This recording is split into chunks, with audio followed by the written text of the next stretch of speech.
찬송가의 97번째 찬송가 예수로 나의 구주 삼고 찬양하고 시작하겠습니다.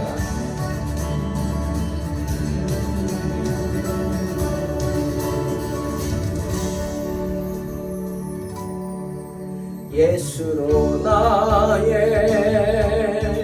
구주 삼고 성령과 피로써 거듭나니 이 세상에서 내 영혼이 하늘의 영광 누리도다.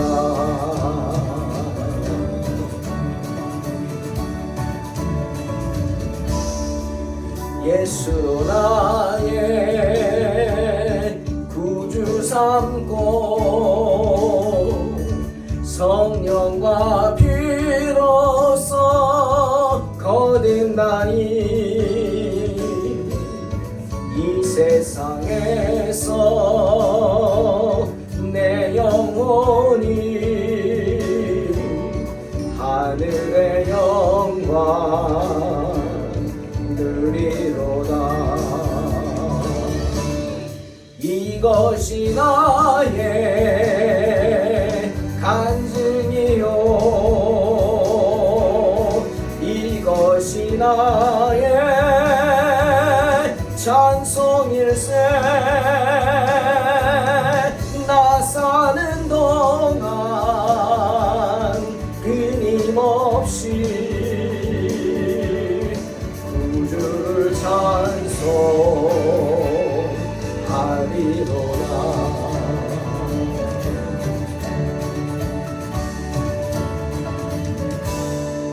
주 안에 기쁨 누림으로 마음의 풍랑이 잔잔하니 세상과 나는 간 곳 없고 구속한 주만 보이도다. 이것이 나의 간증이요 이것이 나의 찬송일세. 나 사는 동안 끊임없이 구주를 찬송하리로다.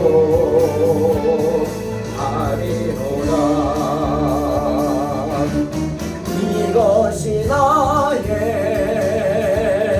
간증이요 이것이 나의 찬송일세. 나 사는 동안 끊임없이 구주를 찬송하리로다.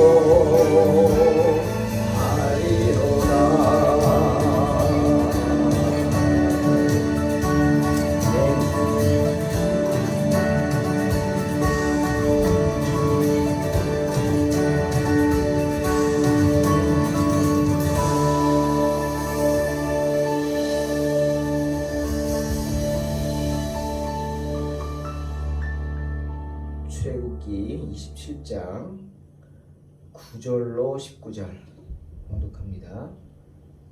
너는 성막의 뜰을 만들지니 남쪽을 향하여 뜰 남쪽에 너비가 100규빗의 세마포 휘장을 쳐서 그 한쪽을 당하게 할지니 그 기둥이 수물이며 그 받침 수물은 노수로 하고 그 기둥의 갈고리와 가름대는 은으로 할지며 그 북쪽에도 너비가 100규빗의 포장을 치되 그 기둥이 수물이며 그 기둥의 받침 수물은 노수로 하고 그 기둥의 갈고리와 가름대는 은으로 할지며 뜰의 옆 곧 서쪽에 너비 50규빗의 포장을 치되 그 기둥이 여리요 받침이 열이며 동쪽을 향하여 뜰 동쪽의 너비도 50규빗이 될지며 문 이쪽을 위하여 포장이 15규빗이며 그 기둥이 셋이요 받침이 셋이요 문 저쪽을 위하여도 포장이 15규빗이며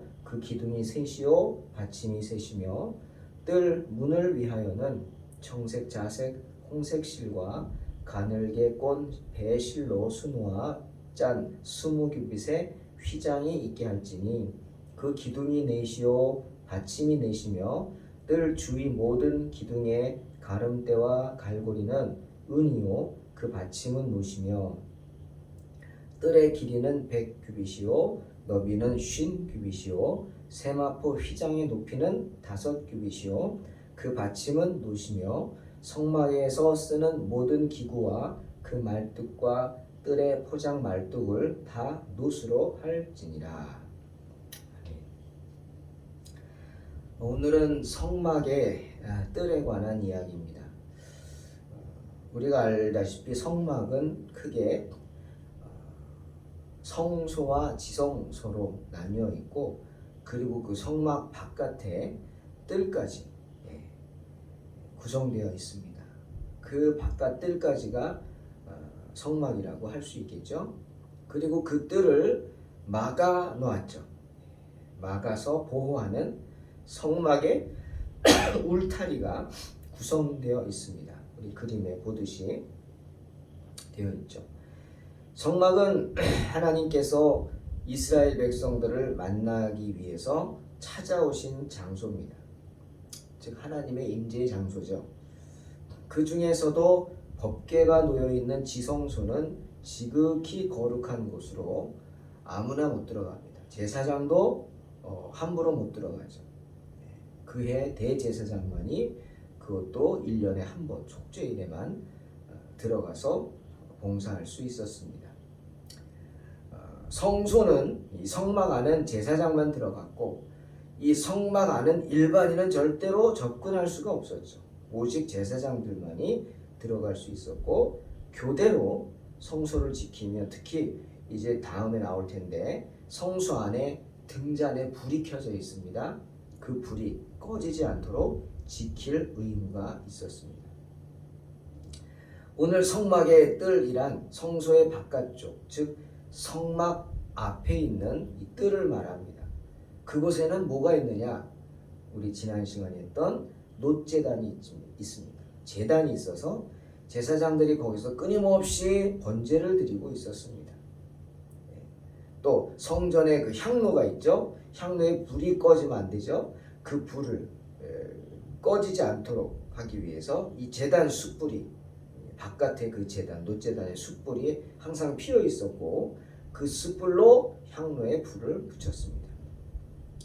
이 놋제단이 있는 또 불 붙일 향로가 그런 불 붙일 제단이 있는 그 성막의 뜰 크기는 길이가 46m, 폭이 20m 되는 정도의 크기의 뜰이었습니다. 글쎄요, 길이가 46m니까 많이 크진 않지만 그렇다고 작다고 할 수도 없는 거죠.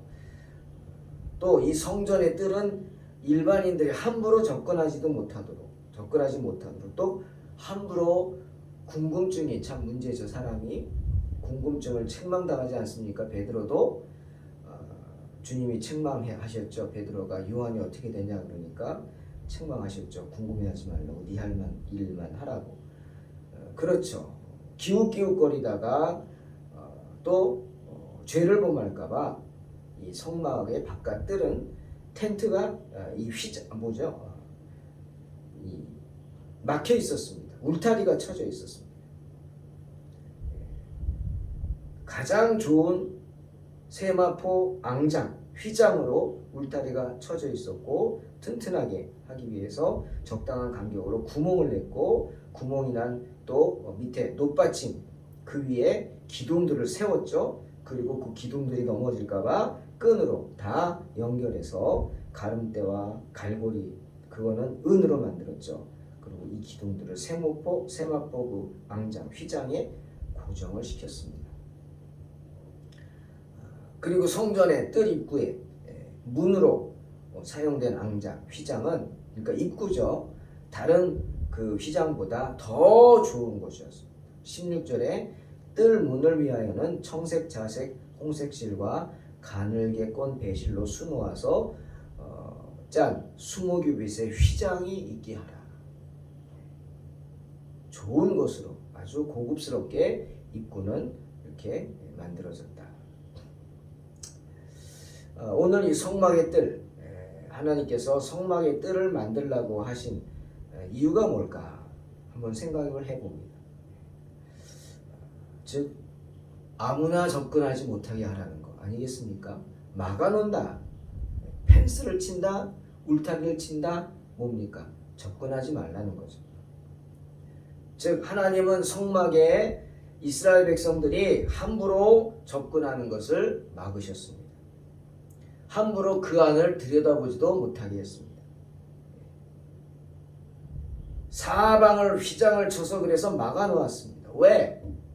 이스라엘 백성들의 그 완악함을 아시기 때문에. 하나님을 쉽게 생각하고 단지 궁금증의 상징으로 삼으려는 그들의 마음의 완악함, 즉 인간의 연약함이겠죠.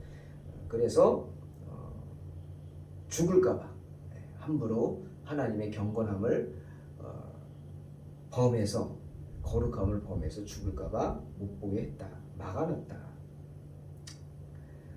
성막 안에도 함부로 들어갈 수가 없었지만 여러분 오늘 보다시피 성막의 뜰에 바깥에 펜스가 쳐진 것을 알 수 있듯이 성막 바깥 뜰에도 사람들이 쉽게 접근을 할 수가 없었습니다. 무슨 뜻이죠? 구약의 백성들에게는 하나님의 은혜가 제한되어 있었다, 이런 뜻이 아닐까요?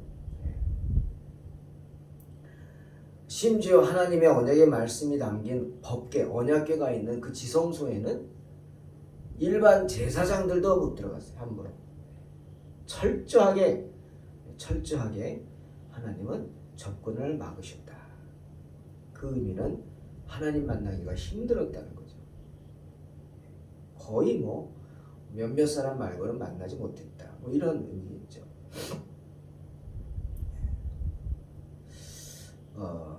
우리 노제단의 희생제물로 번제를 드리면 하나님이 그 죄가 어떠하든 그 죄인이들에는 드리는 번제를 다 받아주신다 했죠. 그 제물을 흠양하여 주신다 했습니다.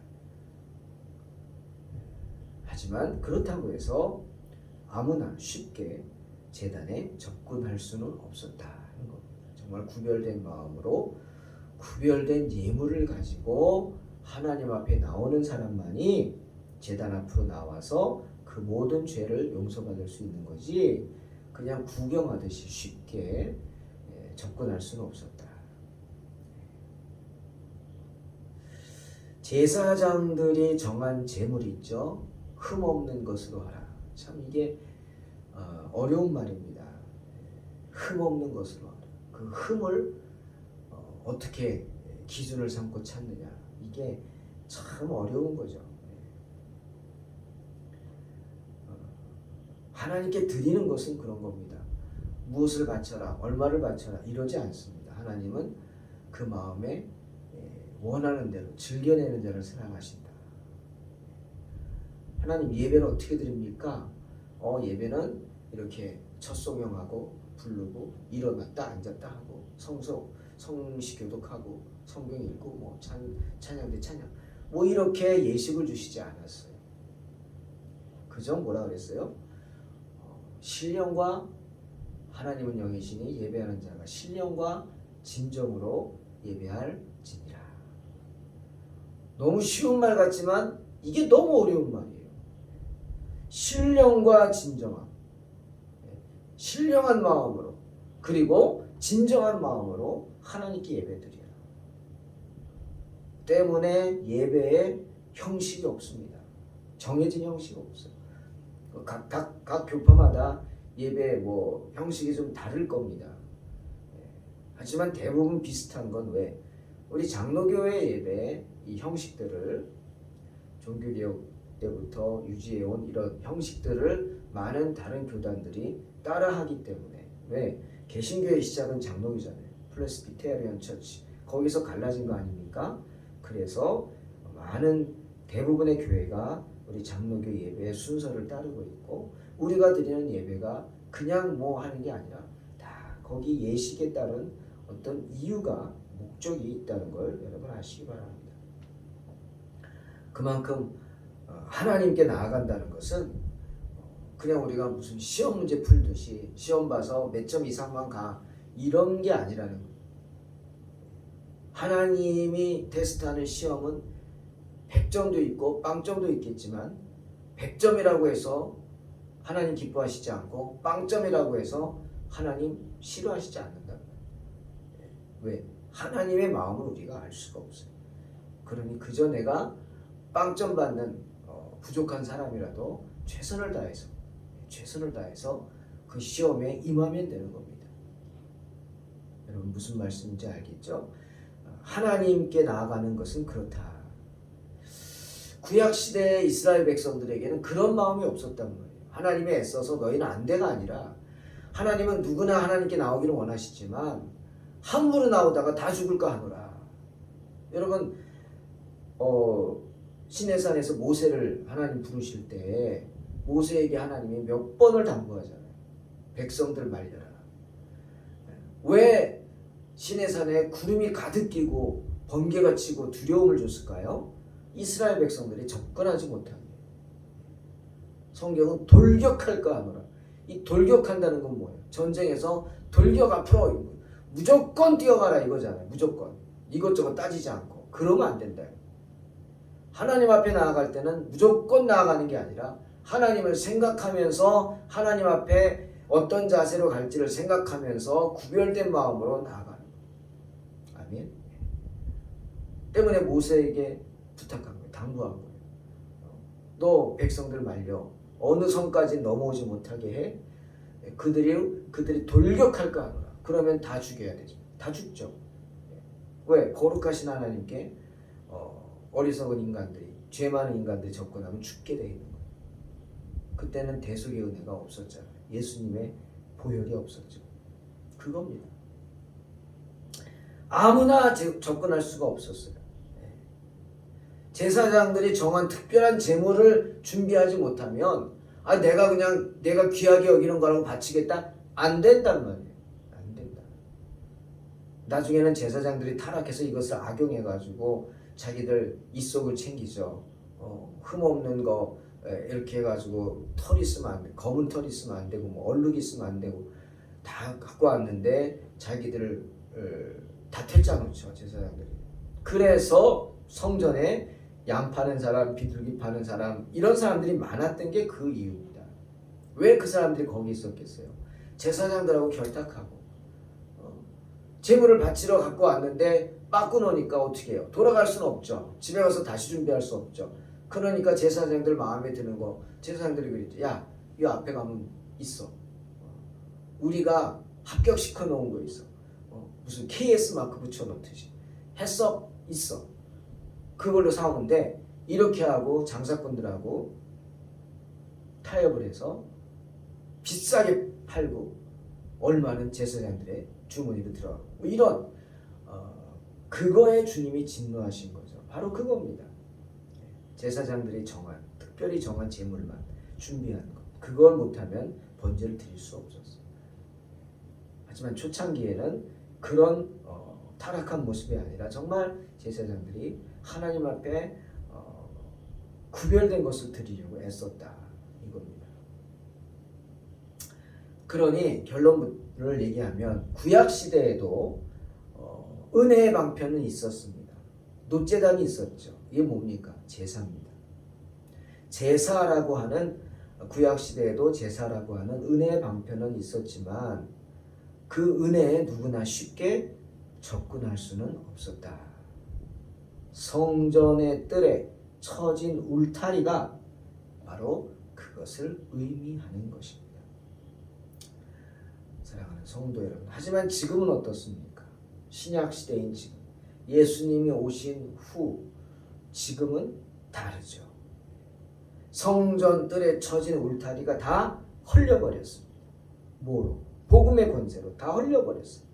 주님의 십자가 보혈로 인해서 누구든지 성전에 올 수 있어요. 언제든지 나올 수 있어요. 그래서 하나님을 예배할 수 있어요. 주님의 은혜죠. 주님의 은혜로 성전뜰에 쳐진 울타리가 다 허물어진 것입니다. 그러니 어떻게? 우리는 하나님께 감사해야죠. 주님께 감사해야죠. 때문에 주님이 마태복음 6장 6절에서 뭐라 그랬어요? 너는 기도할 때 내 골방에 들어가 문을 닫고 은밀한 중에 계신 내 아버지께 기도하라. 은밀한 중에 보시는 내 아버지께서 갚으시리라 말씀하시는 겁니다. 또 계시록 22장에서 요한도 말하죠. 16, 17절 나 예수는 교회들을 위하여 내 사자를 보내어 이것들을 너희에게 증언하게 하였노라. 나는 다윗의 뿌리요 자손이니 곧 광명한 새벽별이라 하시더라. 성령과 신부가 말씀하시기를 오라 하시는도다. 듣는 자도 오라 할 것이요 목마른 자도 올 것이요 또 원하는 자는 값없이 생명수를 받으라 하시더라. 은혜죠. 주님의 은혜. 이제는 성전들에 쳐진 울타리가 다 허물어졌다. 심지어 이제는 성전에 나오지 못한다 할지라도 안 나오는 게 아니라 못 나오는 경우도 있죠. 병들었거나 또는 어디 멀리 떨어져 있거나 그렇다 할지라도 내가 있는 그곳에서 기도하면 하나님이 들어주시는 겁니다. 우리가 주일날 방송 녹화해서 인터넷에 올리잖아요. 유튜브에. 그 예배 드리죠. 교회 못 오시는 분들. 하지만 올 수 있는데 안 오고 그거 드리는 거, 그건 잘못된 거죠. 그건 하나님이 절대로 기뻐하지 않으시죠. 하지만 올 수 없는 형편에서 예배 드리고자 하는 마음으로 볼 수 있는 거예요. 그걸 악용하면 안 된다.